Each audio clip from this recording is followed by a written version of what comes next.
This is bad.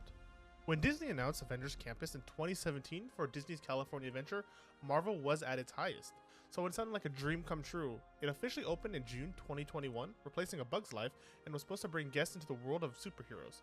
But did it actually deliver? Well, let's talk about why Avengers Campus could be one of the worst lands at any Disney park. To start, let's talk about theming, or the lack of theming.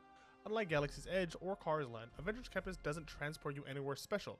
There isn't a special feel to the land, and there isn't a main centerpiece that each land usually has. And I wouldn't say Guardians is even the centerpiece since it was built before Avengers Campus was even there. And it doesn't even match the overall theme too. Avengers Campus just feels like a bunch of buildings with the Avengers logo slapped on it and the theme song looping in the background. And if you're looking for some food at Avengers Campus, it is also kind of disappointing. Pym's Test Kitchen has some fun gimmicks with oversized and tiny foods, but the quality is hit or miss.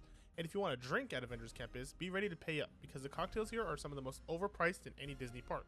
One drink could cost you over $23. And what's up with the lack of story? There are characters from every timeline, and they just show up with no explanation. One minute you see classic Avengers, and the next minute you see the new Disney Plus character. There is no cohesion, just random meet and greets around the land. And yes, I know the multiverse is a big part of Marvel's storyline, but I still feel like at Avengers Campus it just does not fit with the way they are presenting the campus overall. When Avengers Campus opened, it only opened with one ride, Web Slingers, which is basically a Toy Story Midway Mania with a Spider-Man skin.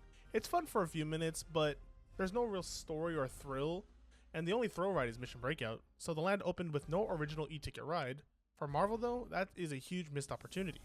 But there is hope on the horizon. Disney has announced a significant expansion of Avengers Campus, aiming to address some of these shortcomings. Construction began in January 2025, expecting to double the size of Avengers Campus, adding two new attractions, Avengers Infinity Defense and Stark's Flight Lab. Avengers Infinity Defense is set to be a dark ride where guests embark on a multi-world adventure, visiting iconic locations like Asgard and Wakanda. Stark Flight Lab will let guests step into Tony Stark's workshop, experiencing simulated flight via robot arm technology. This ride is most similar to Harry Potter and the Forbidden Journey at Universal.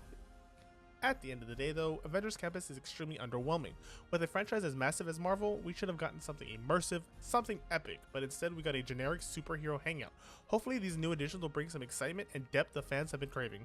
So do you agree that Avengers Campus is underwhelming, or do you think it's okay? Do you think the changes coming will make it even better? Let me know down in the comments. Make sure you like this video and also follow me for more theme park content.